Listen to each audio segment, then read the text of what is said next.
This is Josh Hart for Seconds Out. Delighted to be joined by Billy Nelson here over Zoom. Billy, here the day after Usyk versus Dubois 2. First of all, what are your thoughts? What have you took away after watching the fight last night? Nothing really. What happened? I fully expected that to happen. Uh, people, all the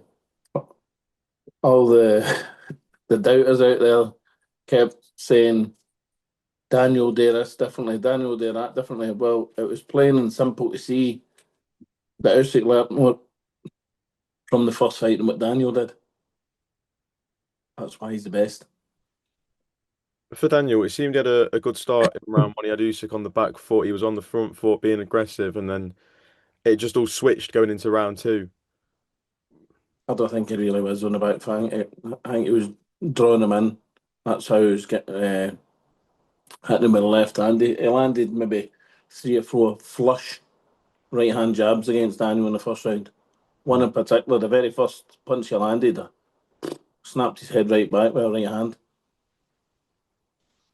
For Daniel, where do you think it went wrong for him last night? A lot of people have made comments about still having to depend on his dad in the corner and almost listening to his dad over Don Charles, who's done the camp with him over the last couple of months. What are your thoughts on No, that? last couple of years, he's a daddy's boy. That's what he is. He's a daddy's boy. He can't let go of the apron strings.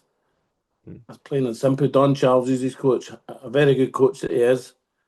Has helped him get where he is with building his confidence. Uh, but you seen yourself. I mean, Don Charles had to tell him to thank the crowd. Mm. He's just one of the guys. Do you think the one thing that's always been spoken about with Daniel and in those defeats is that the quit allegations and he gets labelled as a quitter sometimes. Do you think that mental weakness and doubt kind of crept back in last night after going down the first time against Usyk? Well, he done it against Joe Joyce as well. It'll never leave you. He's done it before in the gym, and it will never leave you. It'll happen again, and it will happen again because he knows the way out. He sat up at three and looked at his corner. The referee got to 10. He got up and walked straight back to his corner. You tell me he couldn't get up? I'll tell you, he could have. One thing that I saw you tweet yesterday was obviously two men that Bakole had beat, obviously done well against in sparring, were facing off, and Dev Sani had a reply Mhm. um, saying obviously that two men that had stopped Bakole were also in attendance. Do you find that a bit disrespectful from Dev? Nah, I don't give a shit. What's Dev ever done in boxing? What what Dev knows about boxing, I could write in a matchstick head in capitals. Nice enough guy, right nice guy. But he knows fuck all about boxing, let's be perfectly honest. He's a yes man, he's a company man. That's what he is. Fair play to him. That's what he is. Hmm. What has he done in boxing? Nothing. Not a jot. Introduced some boxers in the ring, done some interviews. That's what he does. He does what he's told when he's told. And that's okay, because his boss tells him to do that and he does it. But that's what he does. Hmm. For Alexander Usyk, who would you like to see him face next? What names spring out to mind? Or would you like a lot of people saying they'd like to see him retire? I'd like to see him retire. But if anybody's due a title shot, it's Joe Parker. But I Hmm. would absolutely love for him to find Martin Bakole. Just to prove Hmm. all the doubters wrong. But I don't think it'll ever happen, to be fair. How has Martin been since the Ajagba draw? Has he been back in the gym? Are you working away for a next fight date? He's been in the gym now for about 3.5 weeks. Uh, he'll start running this week, and we're looking at trying to get a date very very soon. So B, we were just talking about obviously Martin Bakole and returning to the ring. Obviously I mentioned about bringing in obviously you mentioned bringing in a nutritionist to the Ring magazine. What can we expect when Martin Bakole returns? Can we expect a new and rejuvenated version of him? Well, it'll need to be, mate. That's to be plain and simple. It'll need to be. Uh, no, the Parker fight is excusable because it was 38 hours, not 36 hours notice. But I wasn't happy with the Jagba fight. Hmm. Uh, so we've got a strength condition, American strength condition coach coming in, and I spoke to a few. nutritionists, one very good guy in Sheffield and another guy in Scotland. So we'll decide who we're going to use. Or Martin will. See, it's very difficult because he's a vegetarian who eats primarily African food. Now, a lot of African food is very starchy, especially that fufu. Fufu will need to get cut out completely, and we need to try and get a substitute for that. Mm. So, but that's down to nutritionists. They know what they're talking about. When can we see Martin, or in an ideal timeline, when would you like to see Martin back in the ring? October, Any names? September. Anybody? Martin fight anybody. Mm. I mean, we might have. A 2 mil got mentioned for us in August. I got asked if we want to fight. I said yes. I told them what what was required, and nobody got back to us. And then they selected Dylan White. Um, they'll keep the 2 mil as far away from Martin Bakole as they want. But why not Daniel Dubois early next year? We'll get a fight. If we get a fight September, October, November, Daniel early part of next year or before Christmas. Mm. There's a comeback fight for Daniel, and we can still have a £200,000 bet on with that with Frank Warren. I was about to ask, um, who would you like to see Daniel come back against? How would you rebuild him if you were controlling Daniel's career? Well, Um, that's no really for me. Daniel's no my concern. I've no desire to pick who he's going to fight. I'm only interested in my fighters. But mm. if they want Martin Bakole, we'll have that fight, no problem. No problem whatsoever. But Daniel knows what will happen. Derek Chisora made an interesting comment after the fight, saying that Daniel Dubois, is trained or needs to be trained to be a killer, so he should surround himself with killers. Obviously, Derek knows Don Charles very well. What do you make of those comments from Derek? Do you think he's suggesting that maybe Dubois should look at maybe a new training team? Well, if he has, that's terrible, especially for what, in my opinion, Don Charles done for Derek's career. Mm. Don Charles is a fine man. He's a good man, good coach.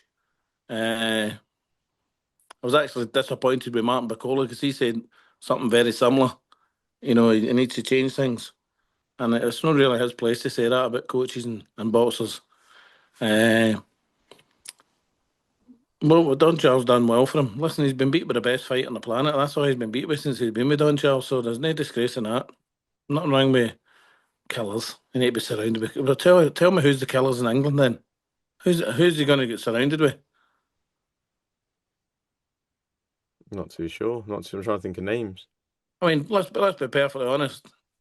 If if Daniel Dubois fought the majority of heavyweights in England, he beat them. Mm. He wouldn't beat Tyson Fury. He's beat AJ, who's the second best in England. So that's a silly statement, is it not? No, I tend to agree with you on that one, Billy. Just looking through the undercard as well, Lawrence Okolie was in action against Kevin Lerena. What did you make of his performance last night? Well, the big man done me at a 1,400 quid with a wee accumulator that I had. So I'm not too pleased with Lawrence Okolie now, but given the fact that he damaged his arm, but I don't think he looked. Do you know what he looked like? For the first time, he looked as though he tried to box somebody, but he still holds on inside badly. And let's be perfectly honest, Kevin Lerena. He's a good fighter, but he's a BC fighter, isn't he?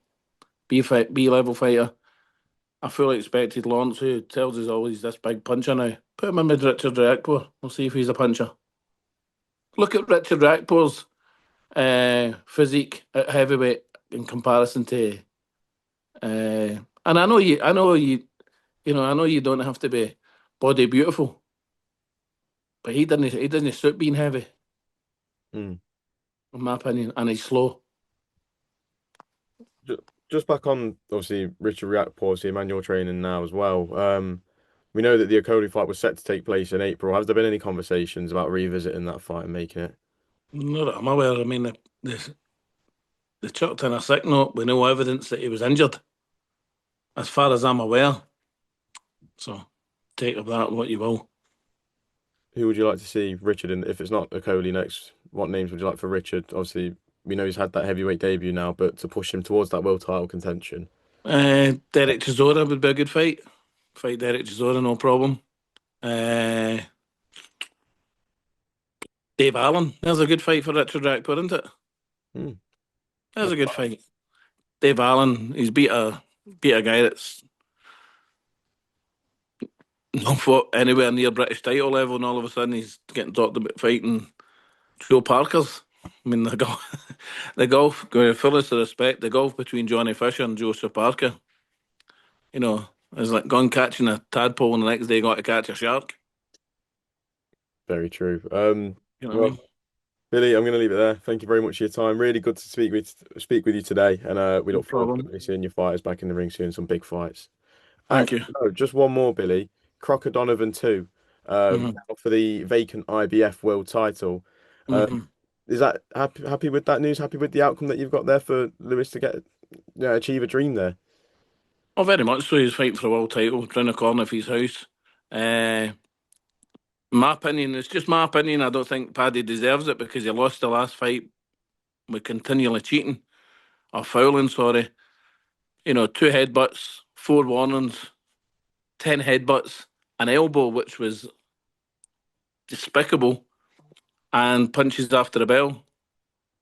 So Hmm. you lose your fight and then you end up going for number 60, number three. Uh, I can't.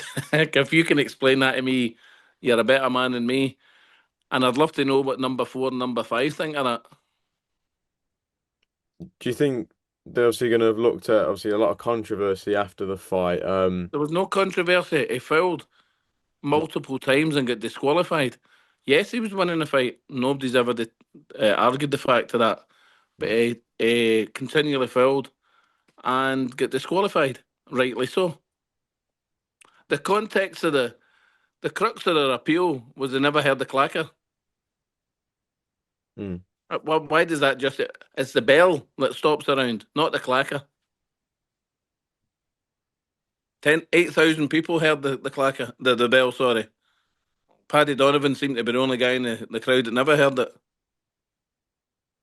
But we're going September, so I'm really looking forward to it. We're going away in training camp in a couple of weeks, and then we'll be back at it. Obviously, one more, but without giving away the game plan. Obviously, you've now obviously seen Paddy in the ring with Lewis. What adjustments do you look at making to have a more decisive and a winning performance? Obviously, winner last time, but to get rid of all that controversy and all the split opinions after the fight, what does Lewis need to do? He'll knock him out in this fight. I like it. Billy, top man, thank you very much for your time, and we look forward to all the fight news soon. Cheers.